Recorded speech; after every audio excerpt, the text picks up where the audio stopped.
Hello and welcome back to the Point 99 podcast.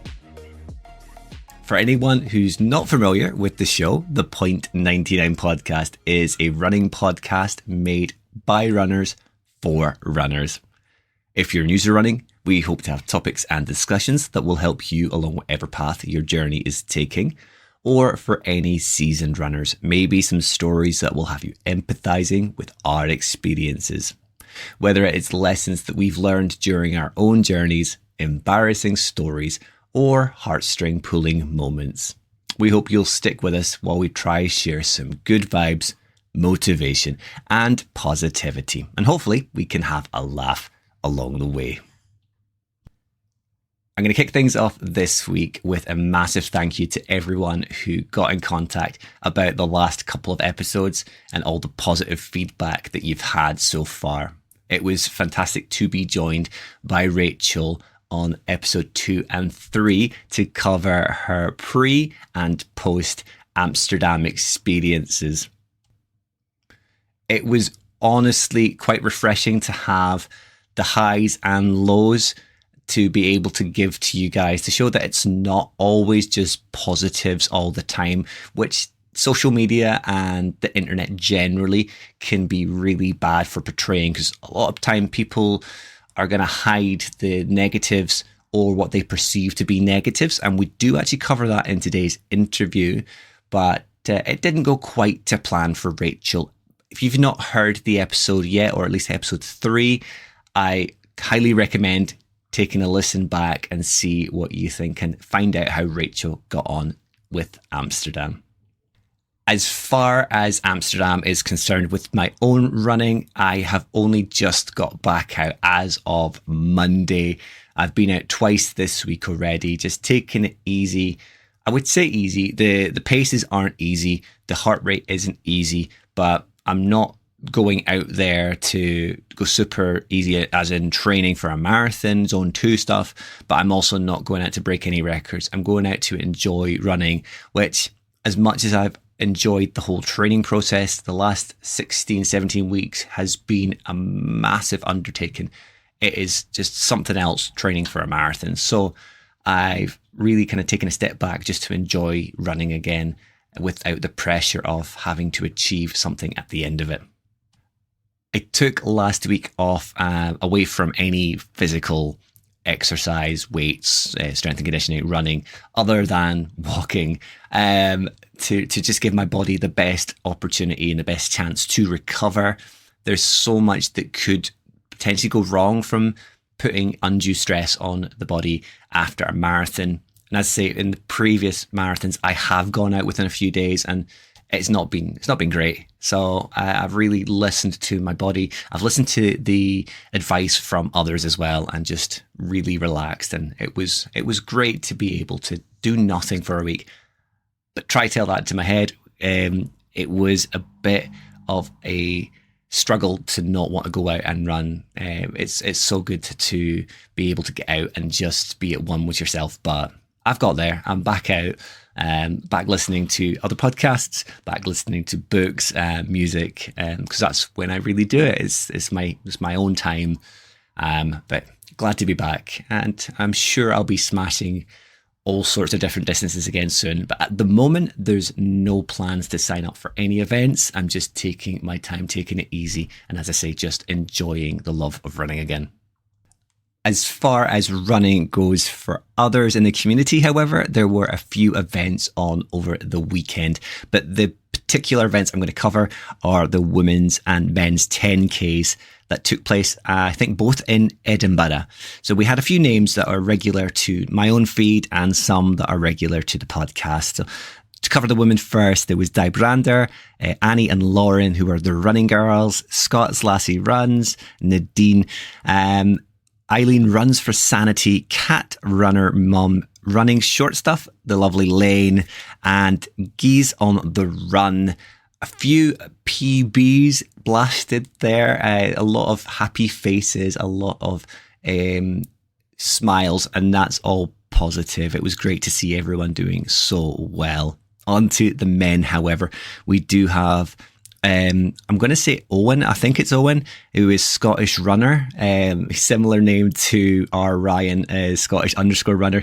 But Owen had the name first, and he did a fantastic time chasing the Edinburgh runner, Jace, who got his PB in the distance. He was a little bit disappointed recently when I was getting closer to him. I think I might have beaten him when I did my 10K effort at Inverness. So he is once again ahead of me. He did phenomenally well.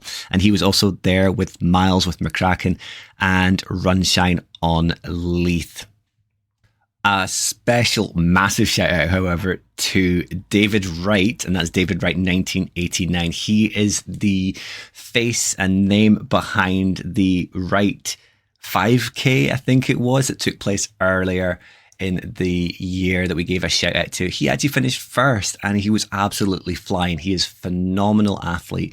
Mega congratulations to David. But as I say, it was fantastic to see a feed of smiley, happy people, to see PBs getting smashed and just generally everyone having a great time in the sun.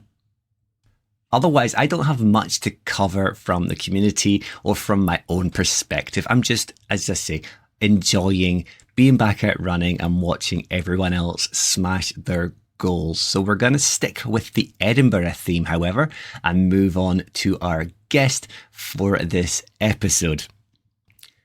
I make reference to it in his introduction, but my guest today is perhaps one of the biggest supporters of the podcast and has been since day one. But moreover, he has been a massive help to myself in the past few weeks, especially on the run up to Amsterdam, as I was having a few doubts about my own abilities and what time I was going to do. And in reality, the prediction that he came up with and a few others and the support that he showed me was bang on. I got really close to what they thought I was going to do from all the training that I'd done. It's not something that comes natural to him. He's quite a shy guy, but at the same time, he is also the figurehead of the EH3 milers. So he's used to sharing wisdom, guidance, and support to a number of amazing runners, a big social group. But we're going to learn more about them as the chat goes on. This season is proving to be a season for firsts for the podcast. Not only was it the first back-to-back episodes with the same guest, but now it is the first time I've had a guest come back to me and ask if we can re-record the interview that was previously recorded. For the most part, for the rest of the season, it's pre-recordings that took place in advance of episode 1 with Will from Active Route. I thought I will get ahead of myself, make my life easy, and for the most part, it seems to have worked. The episodes sound really good, and I thought this one sounded okay, the pre-recording, but he was quite nervous at the time, wasn't really sure how everything would come across, and we happened to meet up in Edinburgh a number of weeks ago for Patrick Watkins being in town. The drinks were flowing, the chat was amazing, and yeah, everything kind of just gelled a lot more. And he asked the question of could we re-record, and of course I'm going to do everything in my power to make a guest feel happy and comfortable with the result of their episode. So we've re-recorded, obviously, and this is the result of it coming up now. So I think without any more stalling, I'll introduce a familiar name to the podcast for anyone who is a regular fan. And that is chris.runs.a.lap, Chris Evans. My guest today is yet another podcast first, being the first to ask for his interview to be re-recorded. Since he's already heard the original introduction I've penned for him, this is take 2 of my own. During the first recording, I called him an enigma or an international man of mystery, but I've since changed my stance on those, especially now that I've had the privilege of meeting him a couple of times since the first interview. The tally of ultra runner guests also rises as he is once again another ultra runner. Sure, he may be a multi-event ultra marathon finisher, but that doesn't make him a bad person. Maybe just a crazy one. Anyone who's had the honor of being in his company or had him slide into their DMs will attest to that statement, as he is no stranger to humor and using it as a tool to push others to achieve their goals.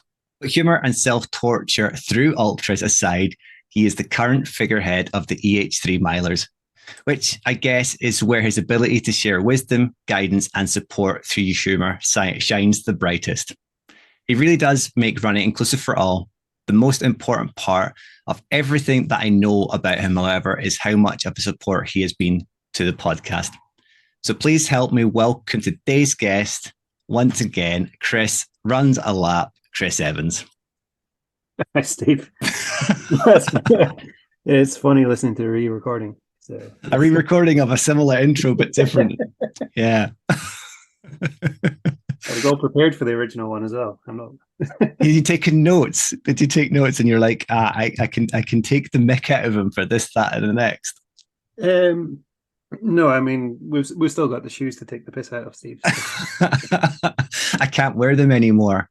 It turns out today I happened to say to Jace, the Edinburgh runner, about orange being the fastest color because his pal was at Miles with McCracken was all dressed in orange for their run club, and he's like, "Oh, that'll be the Rangers fan in him." And I've realized I'm gonna have to burn all my fast orange colors now. we had Alex came down for a Sunday run, so that was his longest one since Loch Ness when you seen him up there.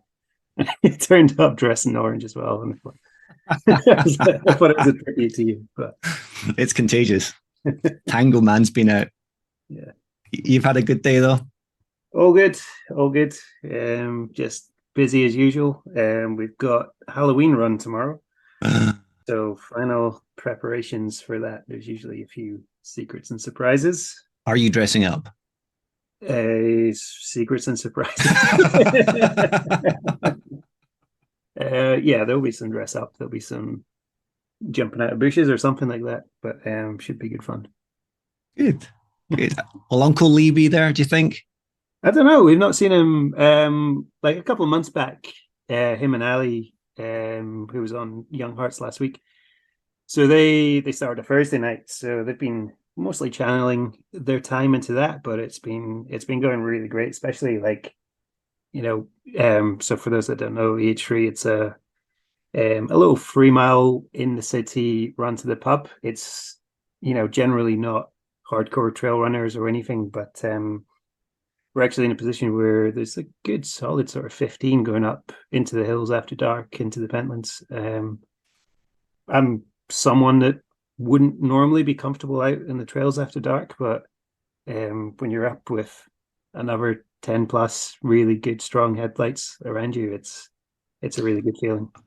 I mean, you managed to convince Patrick Watkins to go up the Pentlands in the dark, in the heavy blowy wind, without him having a head torch on, and you didn't lose him off the edge of that cliff he was stood on. So, I mean, positives. Yeah, he didn't know what he was in for. He also didn't know he was on the edge of a cliff. It was about, I think we had about 40 mile an hour plus gusts, and he was right on the cliff edge. But yeah, I sent him a photo a couple of days later of where he was standing. And why we were all standing up on there screaming, enjoying it. But yeah, it was a great night. So the takeaway there is you can be safe in the city centre running the shorter duration, or you can go up the Pentlands in the dark and you're still going to be safe. And unless you're with Lee, then you might get a little bit lost. But tangents aside, he gets a ribbing about that enough. He's getting better. He's getting better. We're looking after him. An old dog can learn new tricks, you mean? Yeah. That's it. Yeah. Do you want to start with the EH3 milers then, since we mentioned it there, and then we'll backtrack a little bit to the your formative years of running. You've just indicated there EH3 predominantly is the area of Edinburgh, and you run around that set area pretty much, isn't it? Yeah, that's it. It's just where we started. So a guy, Dan from New Zealand, he was living over here at the time, and at that time, the choices were significantly more limited than just now. But basically, you had the old athletics clubs, and then there wasn't much in the way of like pure social running away from athletics. So he just set up this pub meetup over on Meetup, free to attend thing, and I joined about 3 months into it. But it's like I've never ran consistently. I've done, I think probably before this, I was about a park run every 3 months, and I know a lot of you have got good experiences of meeting people at parkrun, but for me, you turn up and you don't speak to anyone new and you leave. Like I didn't do volunteering or really put myself out there, but yeah, that's still the experiences I feel at parkrun. No offense to it. Whereas going along to EH3, you were welcomed in, you met new people, and then now it's just like having a little local pub to go to every Wednesday, whether you're running or not, and it's a brilliant group. I mean, that's the most important part to take away is it's always the pub. The pub is the start point or the end point, and crucially where you're all going to end up anyway. Yeah, I mean it's very much social first. Running, we just happen to have a run. Really, I don't think most people, most people aren't geeing themselves up for it. It's just part of the miles that we clock up over a week. So it's brilliant. I can attest as well for anyone listening. You want to head along if you're in Edinburgh or in the surrounding areas. And you want to head down. He comes across as quite a shy sort of guy, but get a couple of drinks in him, and he is the Joker. He's everyone's friend. As you were Wednesdays definitely loosen up later on. Yeah, you were in very good form when we met up with our already mentioned Patrick Watkins on his visit up from well, where he'd been. He started off in England, came up on his adventures, and yeah, that was really good night out. Enjoyed that, and it was properly good to meet you because I met you once before. We're going to mention the event later on. I was less jolly that day. Let's say that. Yeah, you were less jolly. Well, you were happy when you were in your tent box, but yeah, and then we had the joy of running with you at Parkrun. But I could see what you're meaning there. You were quite happy. Maybe that's just because me and Patrick took off and left you. But we were quite happy jogging away, and I was talking to people who had race shirts on from the Baxter's Loch Ness because I recognised it. But even some of those people didn't really want to talk. It's different at my home one because I know everyone. You're down in Edinburgh, Steve. That's maybe. Yeah, nobody wanted to talk. Everyone seemed to be focused on trying to get round without keeling over, and I suppose it was very, very wet. It's really wet. It's a horrible hill at the start of that one as well. I loved it. I thought it was great. Maybe that's just the psycho in me. It's the future trail runner in you coming out. It's the future trail runner. We'll get round to that. But let's get it backtrack a little bit and start out where you started out. Where did running start for a younger Chris? I mean, I think I was late 20s, probably about 29. And so I work for a company based in Australia, and at the time we had a trip over every year. And Mark, who I now run with, he joined the company, and he was like, "Oh, there's City to Surf's on the same week that we were over, which is I think it's a 14K, but it's their equivalent of London Marathon. There's like 60,000 people run it. There's bands every kilometer. It's chaos. So yeah, we flew out on the Friday night. Our conference that we were going to wasn't until the Monday, so we had the Sunday morning was City to Surf. So yeah, just had to run a little bit more in the run up to that. So that would have been, I think, August 2018. And then around the September, I think I was just continuing running a little bit more, and that's when I stumbled upon EH3. So it all started around that sort of time. But basically just from EH3, I was all of a sudden running 3 miles every week. And then Dan and Eric and a couple of other guys were doing, we started a winter 10K, which was start and finish from basically my front door. So I had no excuses. And then following on from that, we had just like gently increased the runs with trips out to the Pentlands and seeing how far we could take a little social run group. So, and from there you continued to run then. Yeah, it and just to became more. I'm sure you were the same when you get to that. Initially, running is hard, but when you get to the point where you can talk, yeah, like suddenly everything opens up, and then yeah. suddenly I could explore further places, little nooks and crannies. Like Edinburgh's fantastic for running around, and then as well just meeting more and more people. That's certainly, it was something that kind of regularly comes to the kind of forefront of my mind. There's one of the routes that I used to run a lot when I first started out regular running, and I was trying to do 10 kilometers, 15 kilometers a week, and that was hard for me doing a 5K. And you get people now kind of say, and you'll probably get it as well, they ask you, how do you manage to run X distance each week? And I'm probably in the middle ground of distances, but I used to find it very difficult. And now it is, my distances are a lot higher. It just becomes natural just through the regularity of it, really. Yeah. So what I did the second year was a really fun year for me. I there was a I was trying to find a way of doing this, but basically I was like, how do you add up? And there's so many ways of doing it now, but in 2019 there wasn't really much. So there was a website called My Virtual Mission, and you could put like 2 points on a map. And each week I would, I had Strava, but you'd have to log in and actually like re reapply your run from that week every week. But you could just see it totting up across the week. So John O'Groats to Land's End, I can't remember what the total number is, but it works out about 25K a week. So 2018, I think my peak week was maybe about 27 to 30, but then I'd have like 3 weeks in a row of nothing. Mm-hmm. So it's just like 2019, I just want to be consistent. Um, and that was a fantastic way of doing it because I could see, okay, I'm 20K behind. I'll do a couple of 30K weeks. And the route, like, it was brilliant. The route came across Forth Road Bridge. So the old Forth Road Bridge, which you can run across. So I actually did that point at the same time, like I was actually on the map. And then so I did my first half marathon that year, and then I think I ended the year with like a 23K. It was me really pushing it at the time. Yeah. But it just set things up pretty nicely. Well, obviously things changed 2020, but doing that sort of consistency challenge across the year was a really good way of doing it.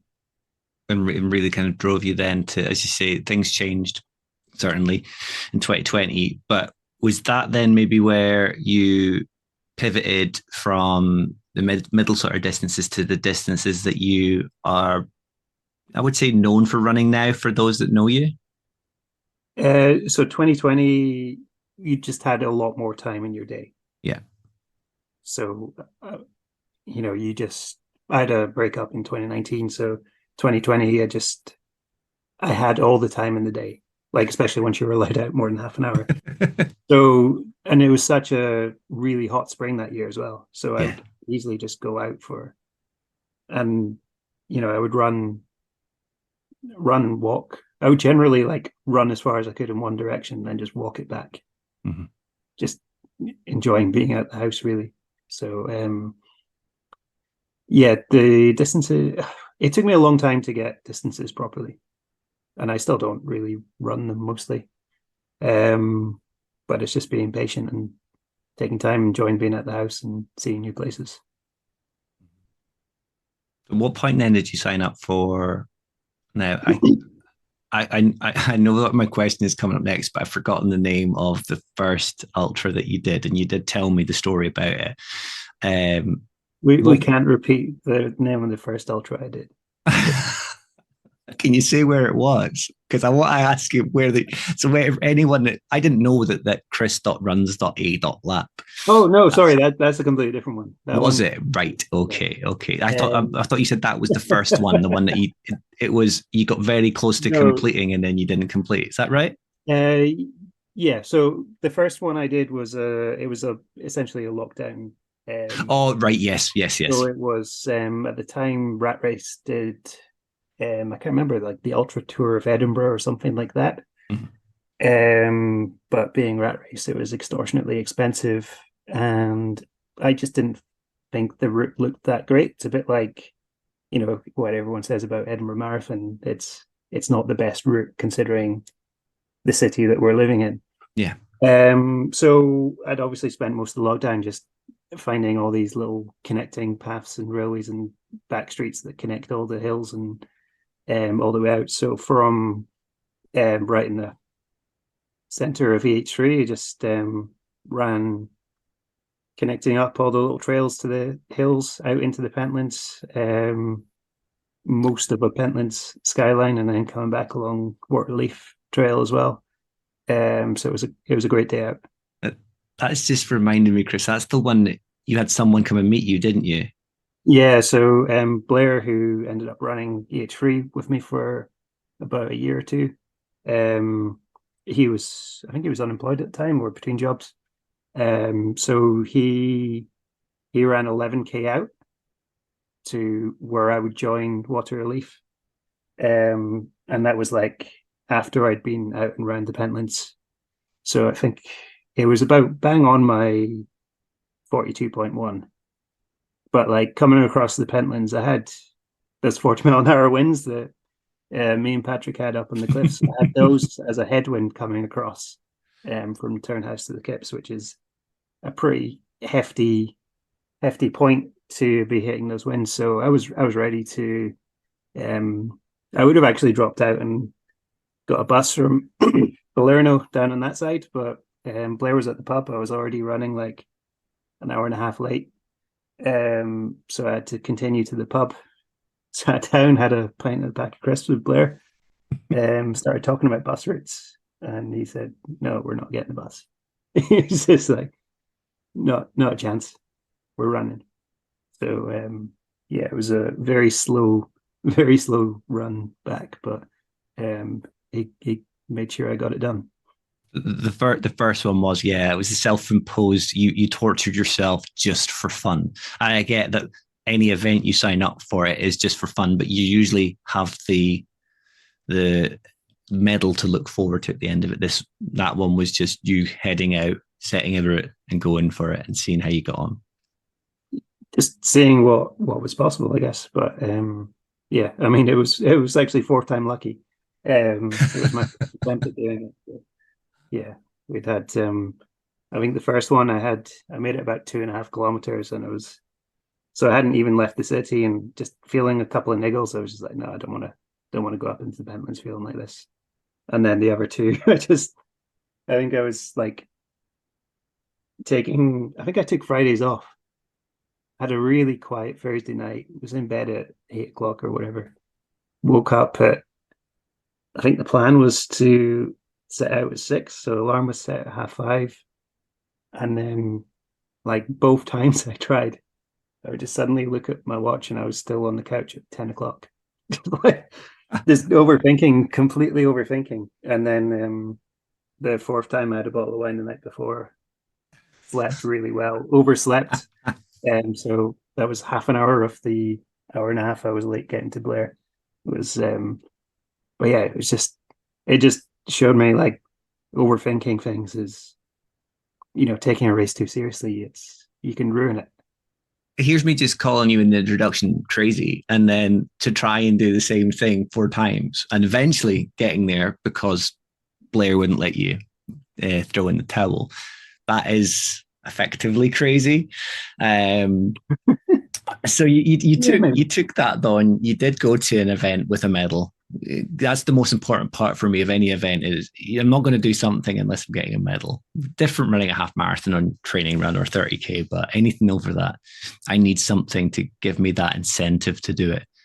And you signed up for now. Is this the event you signed up for where your name then comes Yeah, from? so I signed up for well, I did Dramathon, the Dramathon marathon. So after my own ultra, I did Dramathon full marathon just to check, um, just to check it wasn't a fluke, really.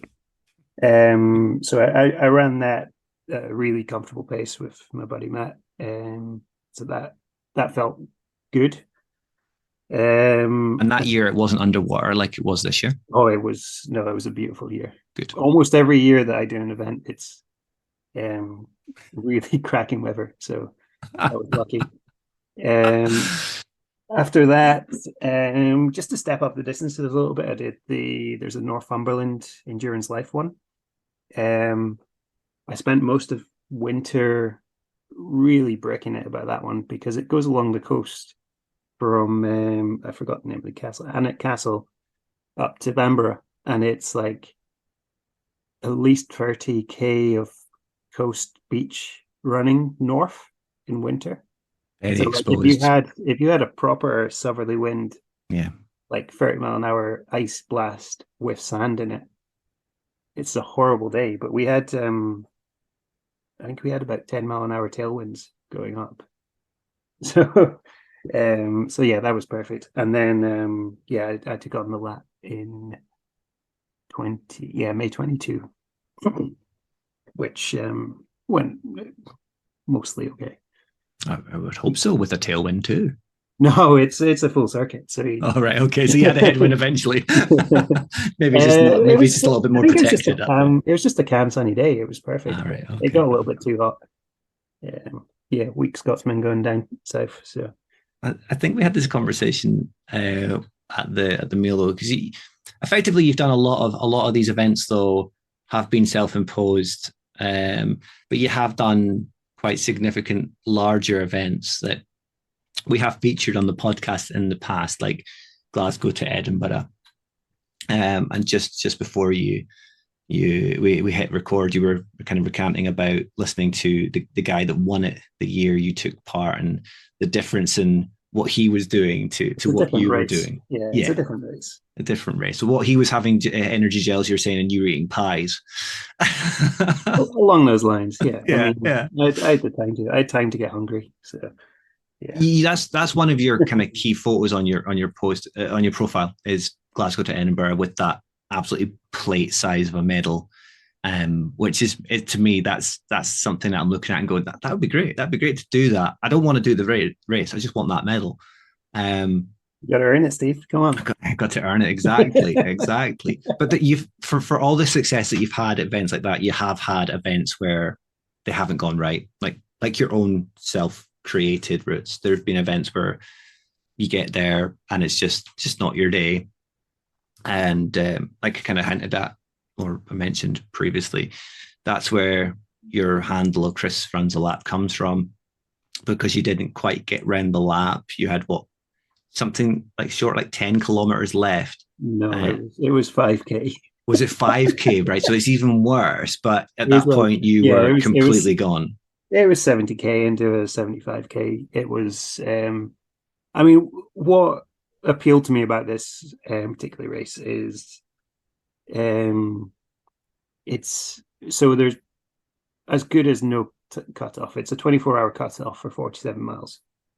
It's um it's 47 miles. So most races that sort of distance, the race director will, tweak it around and make it 50 because that's a big round number. Yeah. Whereas they just went, this is the best route that we can do. And it happens to be 47. So I just really like those aspects of it. Mm-hmm. And like the feed stations are incredible. It's pretty good value. I think I was around 80. I'm doing it next year, and I think it was a little bit more now, obviously, but really good value for what it is. And it's just a very inclusive event. All sorts of like there's hikers that do it because of the time that you get to do it. Yeah. But yeah, it was a really hot day, and I just didn't have hydration right. And then it got to this point where I was just going slow and going backwards. And I think it was around 20 minutes a kilometer on flat was the best I could do. And they were saying, oh, it's just a park run to go. But, it's a 2.5 hour park run. The way I was going. And That's like right. about to Yeah. get dark. And it just wasn't, I wasn't there to suffer through and have the worst possible day. It's yeah. So like I just pulled out. It's what I was happy with. I'd gone further gone further than, you know, twice twice further than my initial thoughts of pulling out. But yeah, I'll be back and get it done next year. Hopefully, have some sunny weather again, and I'm sure I'll get go some better. A lot revenge. more experience in the legs. So yeah, Now, why couldn't you have taken that sunny sunshine to Loch Ness 24 then? So that was another event where you probably put everything you've learned over the different events and over the last few years into practice, to use common sense to when you had had enough as well. You didn't, you had a target in mind, but at the same time you didn't want to absolutely you're, abuse your body you're, to achieve you're talking the about goal. learning from experiences. The weather, the forecast running up to it was sun, right? I'm sure, Yes, like yeah, two it weeks was out, glorious sunshine 2 weeks out, it from was this point. glorious sunshine, and I was worried about that. Really, the heat for okay, it's not 24, it's a 24-hour run, but it's not going to be heat for 24 hours. But I was like, need to get through the afternoon. So that was every last bit of planning I'd done was around the heat. I had, we had two of the girls were coming up on Saturday morning and they were going to the shops and picking up bags of ice. And they still did. So I wasn't like I was only planning to take one pair of trail shoes, and that was just for walking around camp on the Friday night. Like I just didn't expect it to go as awful as it did. Yeah, it was a horrible, horrible weekend. Um, I just I think I made it to 10 hours, and it wasn't my peak. It wasn't my limit, but my feet were just so wet. They were, I could have gone another 2, 3, 4 hours. There's no way I could have gone 14. Mhm. And it was just a case of how bad do I want to feel the end of this? How long do I want to have to recover? Like I wasn't going to be any more proud of an extra 3 laps on that. So Yeah, because yeah, we just pulled it. everyone's coming away with the same medal, no matter how far you do. As long as you do one lap, you effectively have earned your medal. And then at the same time, you're not It's competing with not yeah, the it's not a guys that medal are I just would defending. bang on with much, No, no, but no. yeah, I think it's like it's the same with when you see people posting DNFs online. I always post it's the right decision. Yeah. And it's like for me, it reminds myself that if I'm going to go into something, even like a round of the Pentlands, ego can push you past what you should do. And if you know that you'll pull the plug on something when it's not right, it gives you the confidence to go into something harder Mhm. because you know you're not going to be silly with it. You've got like, when I had the ultra tour that I planned out myself, um, there's like escape routes off every hill with bus routes back, and that was all planned out as well. Yeah. So there's always ways out, but you got to try things.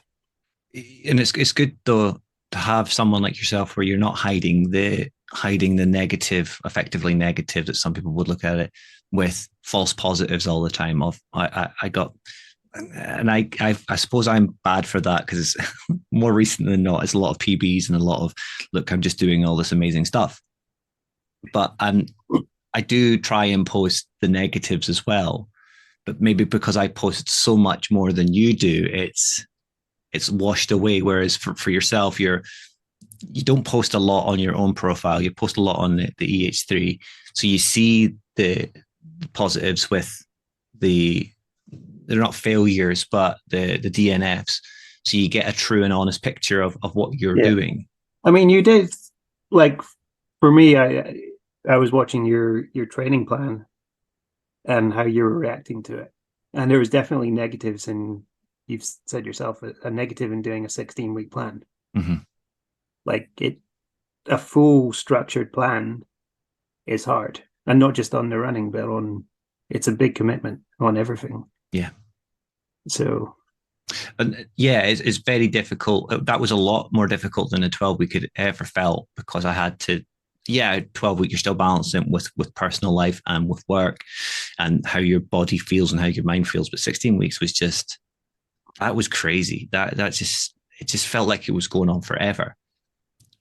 Talk to me about how you train though for your events, and because you don't post that much, and so you don't really show much about your training. But how do you train? Is it predominantly EH3 is makes up the majority of your running, and then you do bits and pieces yourself, or how does it work for you? it's a fair bit of that. Like I just work off one main rule of thumb, which is weekly mileage as target for the race. So like back when I dropped out of the lap at 70K, my peak training at that time was 70K. Mm-hmm. And it was like bang on the exact same number. It was exactly when I was like, I'm done. And I was like, okay, I've seen that written, but for me, that 100% made sense. So like going into Glasgow to Edinburgh, I think I hit 95K or so. Loch Ness, I was trying for 160. I think I did 130. I I just had things come up on the Sunday, but I still felt fine to go. It's like I want to do these training weeks feeling comfortable, because you want to back it up and go into the next week as well. So are these runs then? You're saying distance. Are you predominantly just running that distance? You're not really worrying about intervals or speed sessions or fartlek, or it's just try tick off It's just X distance. how I can fit them in, and it depends what's going on. If there's Yeah. long social runs at 7 minutes a k or trails and whatever, then that'll be the pace I do. I think the way I think of it is, if I'm out running trails, there's going to be that stuff built in naturally. Mm-hmm. So there's going to be technical bits where you're forced to only go zone one. There's going to be bits that are fun, so you just absolutely blast it out at top speed. There's going to be hills that you run. There's going to be hills that you walk. Mm-hmm. So there's, I don't feel a need to put structure in it. I think the one thing I do, and I did it today. So one of the guys, Ralph, he runs so through EH3, just does intervals on a Tuesday night, and like one person will turn up or two people will turn up, but he'll post the session that they're going to do. So I'll go out and run it just as a virtual thing. I live to I'm out on the edge of town, so I just can't make it in every night. Just Yeah. depends what's going in. But yeah, I'll just go and run this session on a Tuesday if that's what I feel like. But um, on the particularly on the like really big heavy volume weeks, I've been run commuting a lot, which is a great way of saving the time. I think I'm basically a 40-minute bus or a 45-minute run to Yeah. work, and I've got showers and stuff there. So it's like, well, if I'm trying to pack in all this time, the commute's the obvious place to throw it in, and you can extend it as well. I did like that when you told us that at the meal. I think you were either telling Patrick or Gary. I've been Um, speaking to Gary about it because he's been doing, yeah, yeah, he's been, especially in his run up to Glasgow to Edinburgh, because I think he's a canal based commute. yeah. I mean, a Uh, lot of his runs on his selfies are mostly at a canal. Either that or he just likes pushing people in or something. um, yeah, so that training sounds very, very similar to my own then, because I'm using, well, for at least for Amsterdam, I was trying to use Kaizen as the basis for my training, and it was just distance X week. It would vary depending on what pace I was doing, but I didn't really take that into yeah. consideration. I would look at the beginning of the week and say, I've got to do 45 kilometers this week, and I would just I just mix my think runs up to do like in that. terms of long term, keeping running long term, you can just fit it around things better. Yeah. Like I'll have weeks when I can only do, I think last week I was back down at 20K. Mm-hmm. And it's just the way it works. Like I don't want to feel guilty about missing stuff. but Yeah. then I'll have a much more productive week this week. Yeah. So Let's go back then a little bit to EH3 milers, because I want to give that a little bit of time as well. How many people would you say you're up to at the moment at the busiest sort of time? Peak summer I mean, is most popular. summer is actually not as busy as you'd expect. I Okay. think the last 2 weeks have actually picked back up again, and it's just like dark nights and nothing better to do. And I think also just like people like running with other people more at this time of year Mm-hmm. than you're a lot more comfortable going out for a run in the dark yourself over the summer months than you are at this time of year. So I think there's that kind of brings a little uptick, and obviously a pub's nice and cozy in the winter, saves your heating bill at home. So yeah, we're hovering around the 50 on a normal Wednesday, 20-ish on 15 to 20 on the Thursdays, and then we've got Sunday coffee runs when the guys put those on, and um, the big weekend days out when I can make them happen. We generally just cap those at 30 because they're um, it's a good enough number, especially for like 20K across the hills. And you're gonna have the more people you have, the more likely you're gonna have an accident or something. So it's just trying to keep that all under wraps. But yeah, overall the groups were 250 plus active people on the chat group. So it's been a really, really strong, solid year. And I know a lot there's a lot more competition. There's a lot of other groups. Um, so it's great that we're still staying relevant in amongst that, which is good. I would say like I don't really have feelers on a lot of the groups in the area, especially because so far south. But it is a very large group compared to the ones that I do know about. How do you keep track of it all then? Is it through Halo, or do you have other means to kind of know who may or may not appear? By which I mean as well, if someone then wanted to get involved, how would they go about getting involved, and then how would you keep track of them? Yeah, so we do everything through Halo. So Halo, basically previously we've used a mix and match, and not everyone's on Instagram these days, not everyone's on Facebook, not everyone's on this or that. Various other systems charge money, which is obviously difficult when you're trying to run a club for free. Mm-hmm. But Halo is absolutely fantastic for running this sort of group. The guys that run it, I've had calls with Eric. He's very he listens to all feedback. They've implemented a few things to make things work better for us as well. But it just lets us run events and also gives proper channels for everything. It's cut down on like if you have a specific event and you have a chat for it, following on from that, you can get cliquiness in traditional ways of doing things, but Halo just punts everything back into the group, and it's so the whole group just functions a lot better.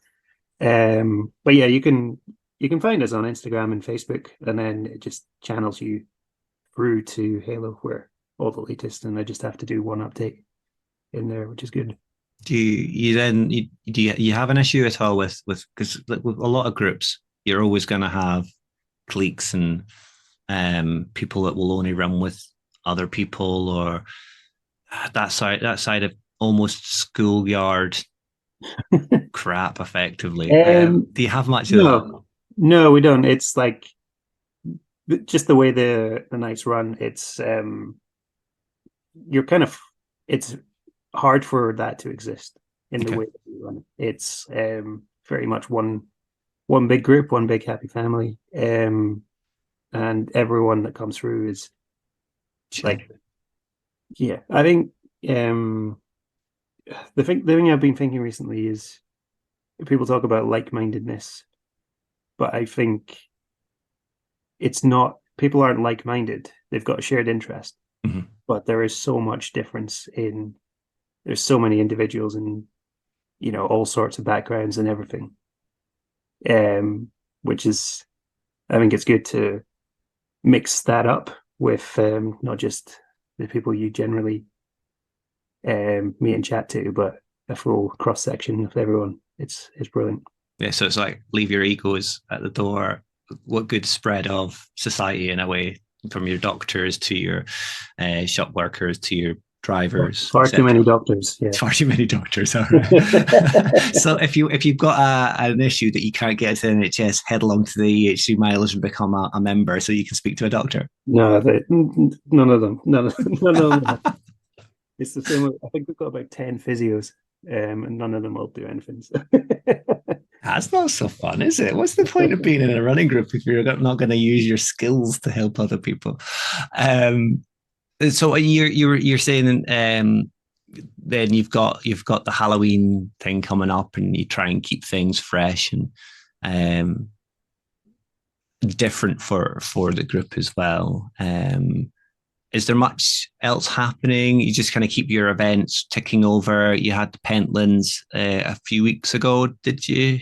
Yeah, we had the Pentlands. Well, it was technically Carnethy, who's an old one of the more established they're a hill running group in Edinburgh, but they had a race that got cancelled very last minute due to some landowners not being particularly open access to the countryside friendly. So a few groups went out for a social run because we were all still allowed to. So we had So you had your event without having the event. exactly, and it was an awesome day. There was 20 of us up. We had four out on the full Pentland Skyline route, which is a fairly hefty day out. It's around 17 miles, and I'm gonna cross imperial metric, sorry, but 17 miles and about 2,000 meters of elevation.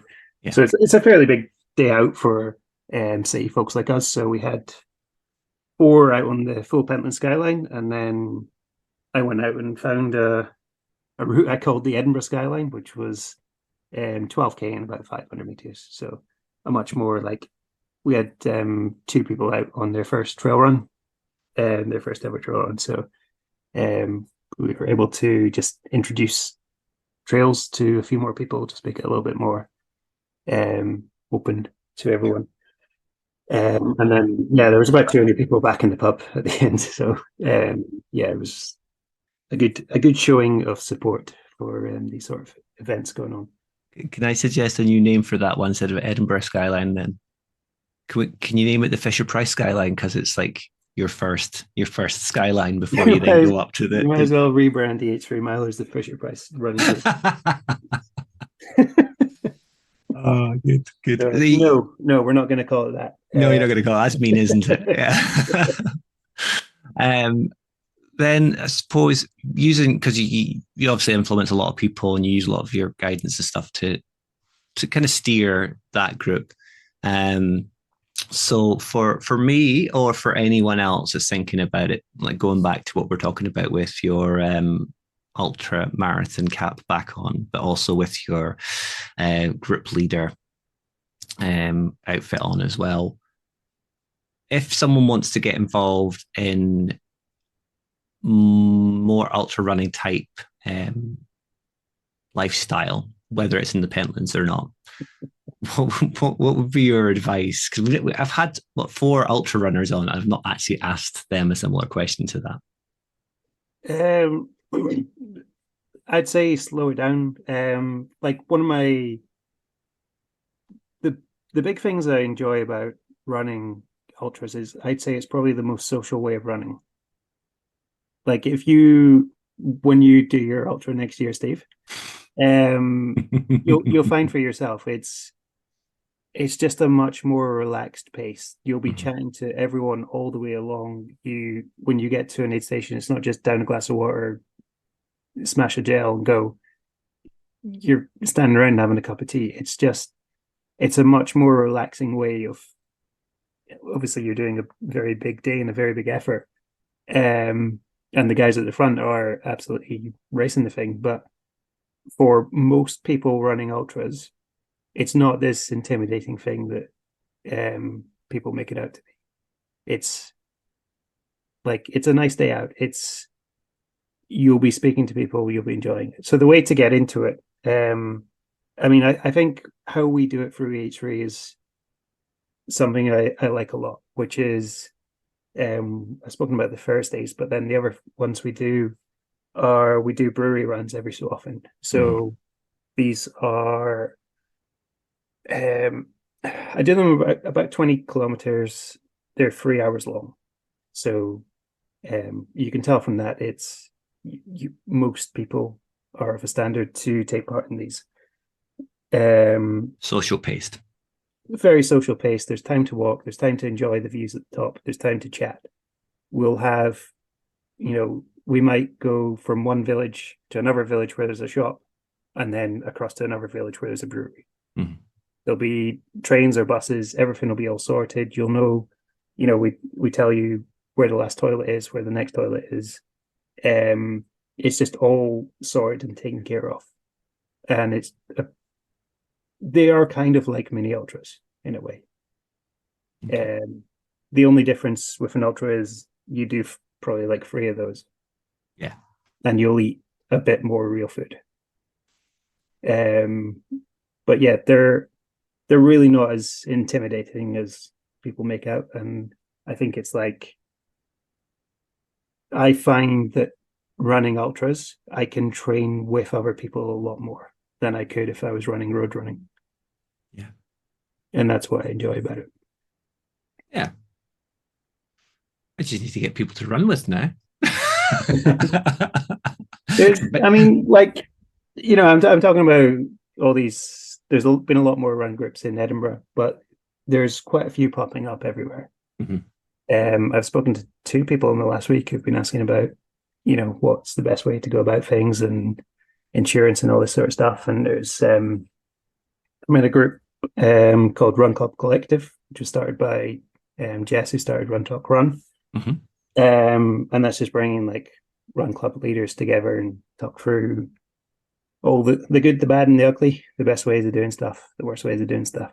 Learn from other people's experiences, effectively. But yeah, these groups they're growing everywhere, and I think it's like, I know I'm far from the only one who doesn't feel at home in a athletics setting and an athletics club, and obviously you've been in the pub with me ranting about yeah, what I call corporate communities, but yeah, I think it's nice to have a place, like I work a corporate job. It's nice to have a place that's away from, it's just people putting runs on for fun.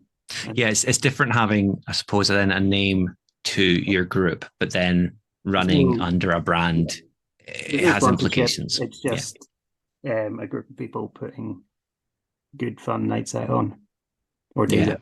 So the people that are coming along for the fun of it rather than anything else. Yeah, exactly. Yeah. I think it's a really good mindset of people that come along. Cool.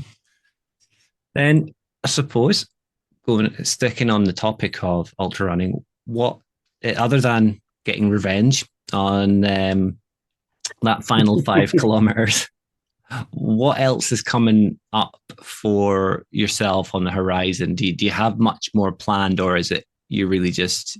I actually have a road marathon, which is unbelievable. But I won the lottery last year, so I got into London Marathon. So I'm currently learning to run again. I've got in 4 weeks' time, I've got the Blast Running Water Relief half, which is a very downhill half in Edinburgh.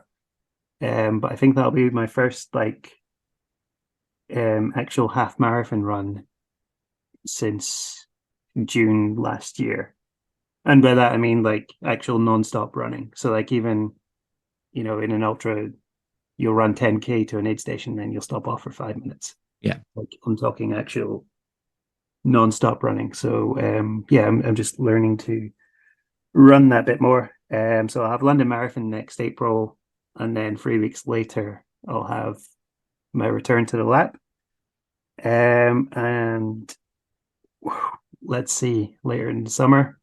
There's obviously a lot of things floating around. There's talk of a return to Loch Ness. I'm not sure if I'm. I think what I did with the lap is nice. I think having a 1 year break before you go back to the scene of the crime is good. Yeah. So yeah, I'm in the early stages of working out what's next, and I think I've got a good one, but I just need to work it all out at the moment. It's probably going to be something a little bit different, something that will keep me interested. Um, but yeah, next time, Steve. Mm-hmm. Yeah, it's not up for sale yet either. So No. I haven't committed myself to go, even though it is my local. I haven't committed to it. It would be very nice to go back again, and the amount of effort and time, and the time I have for the management team as well. But I don't know. I've had the mixed, the really sunny hot day that was terrible to run in, and then the super wet miserable day which was terrible to run in. The only way it could get worse is if it was like Amsterdam and had hailstones. But I would hope in August we wouldn't be having those. So you're keeping busy at least. May I make a recommendation for your half and for your road life then? It's going to be a pair of Nike shoes. Get a pair of Nike shoes and make them orange. And you too could be um, chasing down the elites. I didn't know you were sponsored by Nike. I'm not yet. Walking away and they'll give it to you. I mean, I've had a Nike sponsored athlete on. I mean, they must be taking some sort of notice by now, I'd hope. That's all good. That's all sounding positive. A bit of variation as well, which is always nice. It's not just the same old, same old. So no, grand. I think that's, unless you've got anything else you want. Do you want to add anything else to the conversation before I let you get back to your evening? No, I think we're all good. Just thanks, Steve, and obviously just a massive thanks to everyone I've run with over the years. It's been a lot of fun times, and surely many more ahead. Before we go, then, just as a reminder to anyone that is interested in EH3 or finding yourself, where's the best avenues to do so for both EH3 and, yeah, as I say, your profile? Yeah, so EH3 is we're on Instagram as EH3 Milers, and I think it's the same on Facebook. But through there, there'll be a link to an app called Halo, Heylo. And then if you just sign up there, add a profile photo and a name, then you'll be in, and you can join any runs as you wish. I don't think we never actually did. I tell you the Instagram. I mean, it's, you can follow it if you want. It's runs.a.lap. I only started it because I took over EH3 a couple of years ago, and I had no idea how social media worked. So I just started it for doing that, and that's why there's no selfies or training background, but there's an occasional tidbit of wisdom, maybe, at least in my book. But join that if you want to say. Yeah, it's a bit of wisdom. I like your profile. It's just, like you said, it's got the rough with the smooth. But you certainly put a lot more out on the EH3. I don't know if that's just you or whether that's the. Just don't have any time left after. Yeah, running more than one profile takes its time. Anyway, thank you very much for joining me, dude, and thanks for supporting the podcast from pretty much day one as well. It's been awesome to finally kind of meet up with you more recently, and yeah, our 2 interviews as well. All good. We'll see you next time you're done. See you soon. Cheers, Steve. And there we have it. If anyone was ever in any doubt of there being some genuinely really helpful, awesome people in the running community, Chris is the evidence of that. In fear of repeating myself, I just have to say again, Chris has been a massive help to my journey towards the massive success that I had in Amsterdam. But moreover, he has influenced and helped a lot of people in the running community, and not just those who run with the EH3 milers. It goes far and beyond around the globe. He is there to support everyone. And if you don't follow him, I would highly recommend you give him a follow and just show your appreciation to an awesome character. I know he'll be listening, at least I hope he'll be listening, seeing as I hope that all guests listen back to their episodes. But hopefully he is happy with the results of the re-recording. Personally, I thought the original was spot on in its own, but I'm here to make sure that the guests are happy as well as myself. If you are in the Edinburgh area and you are looking for a social running group to get involved with, you can get in contact with the EH3 milers, as Chris kind of indicated at the end of the interview. I would highly recommend it. I mean, I follow a lot of people who are members of the group, and they have such amazing things to say about not only the group as a whole, the social events that they host, but also the other runners that go along. They're from all walks of life. They're all abilities. It's not just all racing snakes, but it's all just social plodding. There's a good range of abilities, ages, and, as I say, walks of life there. For me, I will continue to stay in contact with Chris on the regular, but especially as I look ahead to possible events for 2024. Now, at the moment, I still don't have any drive to sign up for another marathon, at least a road marathon. But as I settle into a routine again, as my mind kind of thinks, what am I going to do next? What's my next goal? Chris knows fine well that I am thinking about ultras, and I will be calling upon his knowledge, his expertise, and his experience if I do sign up for anything. I know that my Who Dropped the Dibber Team 1 buddy Lorna, also a local to the area, has gone and signed up for the Ultra X 50 Scotland. That is an event that has been previously mentioned on the podcast because, of course, the lovely Kaylee, the Happy Diet, ran that this year, and previous guest Emily in the Outdoors also ran it, as we found out in a previous episode. Being that it's a local event to me, it runs from Fort Augustus to almost the campsite of the Loch Ness 24 at Doors Village. It would be rude not to at least give it some consideration. I also have to bear in mind that when I finished Amsterdam, I had a lot left in my tank. Sure, it was a flat marathon and obviously on road, but when you consider 50k, when you consider what a marathon is at 42k, I'm pretty confident that I could achieve a non-stop 50-kilometer run. I know the route. It's very similar to the Loch Ness marathon route, just a lot of trail, and you've got a really tasty, as I say, spicy hill actually at the beginning of the event. But I'm quite happy to get into the ultra way of life and walk up the hills and run down them when I have the ability to do so. But as I say, I will be calling upon Chris if and when that time comes.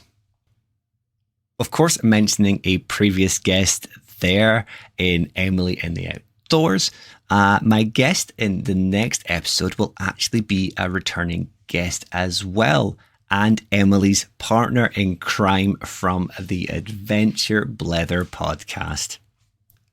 I'll, of course, be welcoming back my good friend of old and partner in crime for Emily, Hannah Kibble, otherwise known as Han Van Ventures. It was really good to be able to dedicate an episode purely to Hannah and showcase everything that she's got going on at the moment, but also shine a light about how awesome she did at the Loch Ness 24. But that being said, I'm going to draw the episode to a close here. And all that's left to do is share the platforms and avenues that you can use to get in contact with the podcast or where you can find us. We'll start with the means of contact as per usual. If you want to email me, you can do so at thepoint99podcast@gmail.com. You can head on over to our website and use the contact form. That's at www.thepoint99podcast.com. We also have an inbuilt player for all episodes. They are also linked to Spotify. There's a link to our merchandise, etc., all the good things. You can search us on Facebook and find us there. Just search The Point 99 Podcast and it will pop up. And then certainly the final and most used platform, I suppose, is Instagram. And once again, it's The Point 99 Podcast.